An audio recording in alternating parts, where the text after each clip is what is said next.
Buenas tardes, buenos días. Vamos a hablar de unos comentarios informales sobre los lenguajes formales. El objetivo un poco es que demos algunas nociones informales sobre las construcciones que haremos alrededor de los lenguajes formales y tener un poco más de idea de lo que estamos hablando antes de empezar a hacerlo con todo el rigor, ¿no? Por ejemplo, los lenguajes formales van a servirnos para describir enunciados en español, ¿no? En lenguajes informales como el español, en inglés, ¿no? En lo que llamamos el metalenguaje. Por ejemplo, Luis Felipe es físico es una oración que podemos caracterizar como verdadera o como falsa, ¿no? En este caso es verdadera. Si yo digo que Daniel disfrutó mucho su curso de cálculo 2, también es una oración que podemos decir que sea verdadera o falsa. Yo espero que sea verdadera. Si yo digo que México es la capital de China, también es una oración que podemos decir que sea verdadera o falsa, y en este caso es falsa. Pero no todas las oraciones en español podemos caracterizarlas como verdaderas o falsas, no les podemos asignar ese valor. Por ejemplo, a la oración ¿qué es la vida? Es una oración en español que está bien escrita, pero que por ser una pregunta no la podemos tachar de verdadera o de falsa, ¿no? De la misma manera, este extracto del poema de Sor Juana, este que ves engaño colorido que del arte ostentando los primores, con falsos silogismos de colores es cauteloso engaño del sentido, por ser lenguaje poético, figurado, si lo analizan con detalle, en realidad no tendría sentido que le digamos verdadero o falso. Y de la misma manera, esta oración es falsa, es una oración que tampoco podemos caracterizar como verdadera o falsa. La diferencia entre esta última y las anteriores es que esta no la podemos caracterizar como verdadera o falsa, no por los recursos lingüísticos que utilice, sino por la estructura lógica que tiene de fondo. Bueno, aquí hay tres ejemplos de oraciones que podemos decir como verdaderas o falsas y tres ejemplos de oraciones que no podemos poner como verdaderas o falsas. A las oraciones en español que podemos llamar como verdaderas o falsas, que les podemos asignar un valor de verdad, les llamamos proposiciones. Y el objeto de la lógica proposicional, pues justo son las proposiciones. Vamos a simbolizar con letras, nuestras variables van a representar oraciones que sean proposiciones, este tipo de oraciones que pueden asignarse valores de verdad. En este caso, a las tres oraciones que sí eran proposiciones, les voy a poner un nombre A, B o C. Y bueno, nosotros sabemos que para los lenguajes formales podemos utilizar letras y también estos símbolos, ¿no? Los paréntesis son auxiliares, no tienen un significado, nada más nos permiten dar una lectura apropiada. La conjunción, que es esta cuña que abre hacia abajo, que significa y, la disyunción, que es esta cuña que abre hacia arriba y que significa o, la flechita, que significa implicación, la negación y la equivalencia, ¿no? Que es el sí, solo sí. Bueno, si yo tengo simbolizadas estas proposiciones a través de estas letras, con estos símbolos yo puedo escribir oraciones en lenguaje formal, ¿no? Por ejemplo, si yo pongo A implica B o A flechita B, pues lo que quiero decir es que si Luis Felipe es físico, entonces Daniel disfrutó mucho de su curso de cálculo 2. Si yo pongo no sé si, solo sí, A o B, pues quiere decir que México no es la capital de China, sí, solo sí, Luis Felipe es físico o Daniel disfrutó mucho de su curso de cálculo 2. La cosa es que las oraciones en lenguaje formal van a ser sucesiones finitas, o sea, van a tener un tamaño acotado, ¿no? De estos elementos, ¿no? De símbolos lógicos o de letras. Pero no cualquier sucesión finita de símbolos y letras va a ser una oración bien escrita, ¿no? Por ejemplo, esto. Paréntesis, paréntesis, flecha C no tiene un significado. Esa oración no está bien escrita. Entonces necesitamos especificar formalmente cómo se escriben las fórmulas lógicas, ¿no? Vamos a dar una idea informal de cómo se construyen. Lo que vamos a necesitar es un número numerable de variables. Cuando digo un número numerable de variables, lo que estoy diciendo es que vamos a tener una infinidad de variables. ¿Cuántas? Tantas como números naturales. Es necesario que tengamos una infinidad porque si no tendríamos oraciones que a lo más podrían tener un cierto número de proposiciones en ellas, ¿no? Y eso no nos gusta. Y es suficiente que tengamos un número numerable porque, bueno, ustedes han de saber que el infinito más pequeño es el de los números naturales, ¿no? La cardinalidad de los números naturales. Entonces, como no vamos a como nuestras expresiones van a ser sucesiones finitas, nunca vamos a tener fórmulas de longitud infinita, es suficiente con que usemos al infinito más pequeño, ¿no? Entonces es necesario y suficiente que utilicemos un número numerable de variables. Y vamos a utilizar para la construcción de nuestras fórmulas las siguientes funciones. Por ejemplo, si yo tengo alfa y beta, dos fórmulas, o sea, alfa podría representar esta fórmula A implica B y beta podría representar esta fórmula no sé si solo si A o B, estas que teníamos en el ejemplo anterior. La función epsilon negación lo que va a hacer es que a la fórmula alfa le va a poner dos paréntesis y un signo de menos. O sea, le pondría un paréntesis izquierdo, el signo de menos, escribe la fórmula alfa y pone un paréntesis derecho.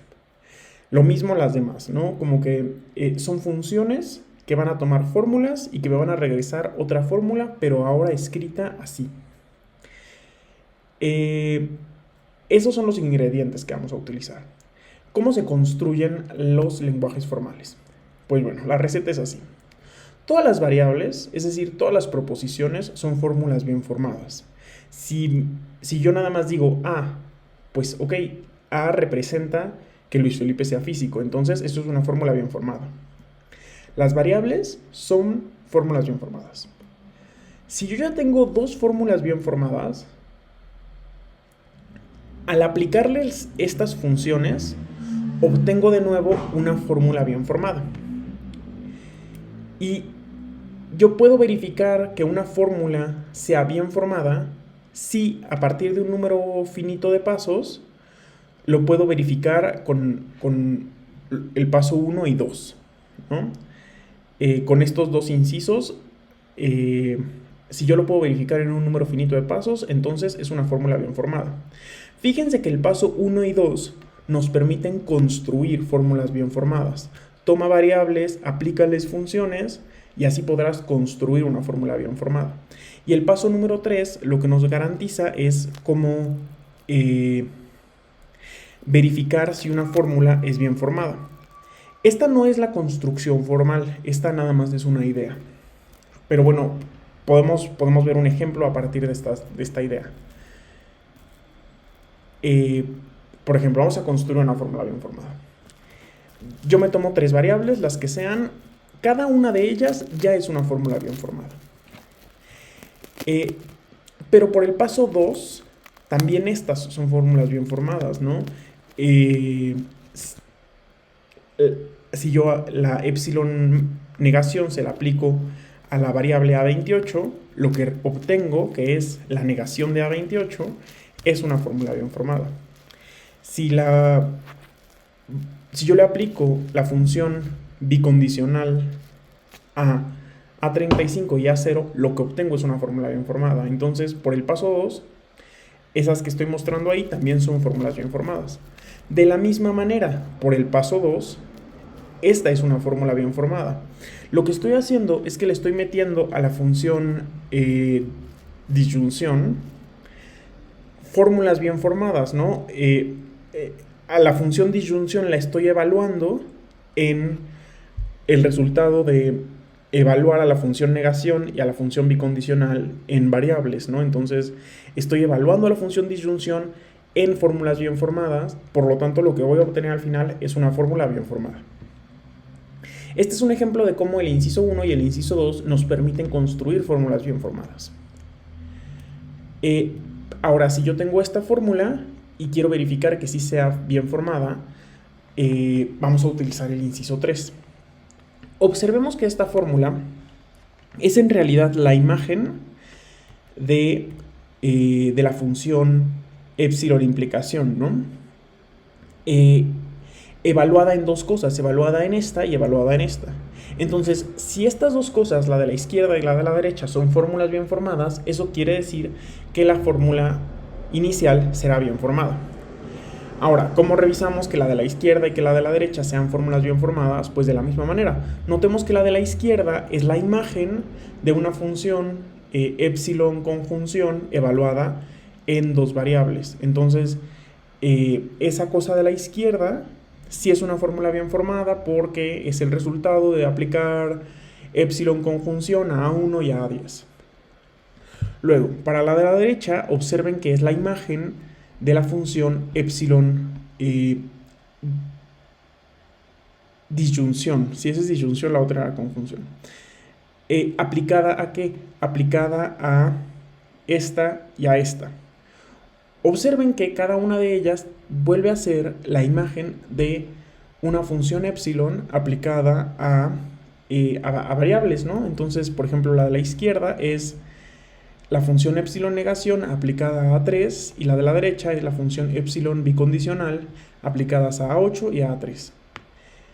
Con este árbol lo que logramos ver es que esta fórmula la podemos obtener a partir de aplicarle las funciones a variables de maneras repetidas, ¿no? Y ya tenemos qué tendríamos que hacer si quisiéramos obtener esa fórmula.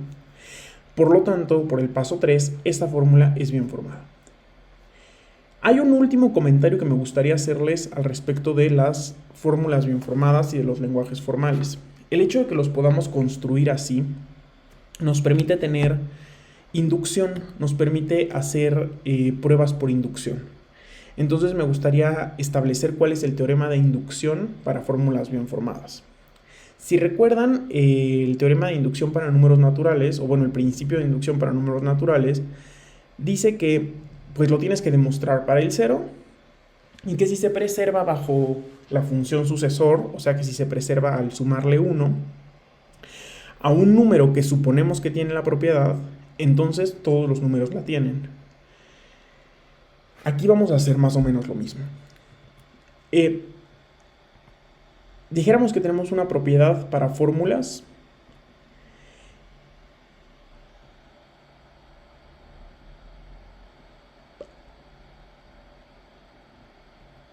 Aquí hay un error. Aquí debería decir, disculpe, lo voy a corregir en este momento.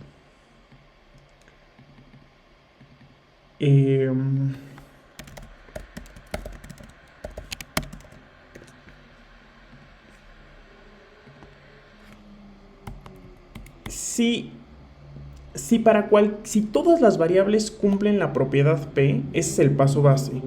Así como en los naturales es, si el 0 cumple la propiedad, el paso base es probar que el 0 cumple la propiedad.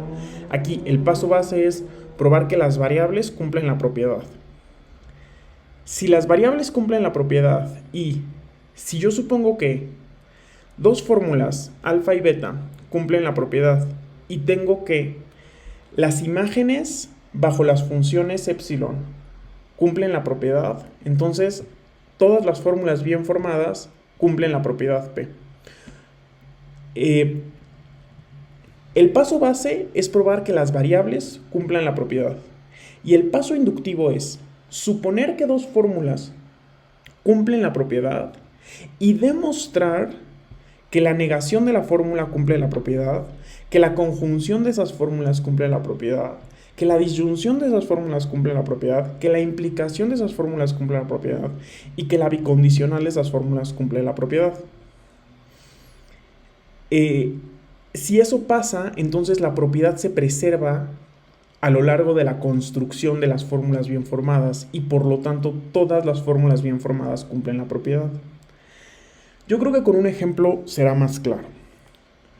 Por ejemplo, que mi propiedad P sea todas las fórmulas bien formadas, la fórmula tiene el mismo número de paréntesis izquierdos que de derechos. Esa es una propiedad sobre fórmulas.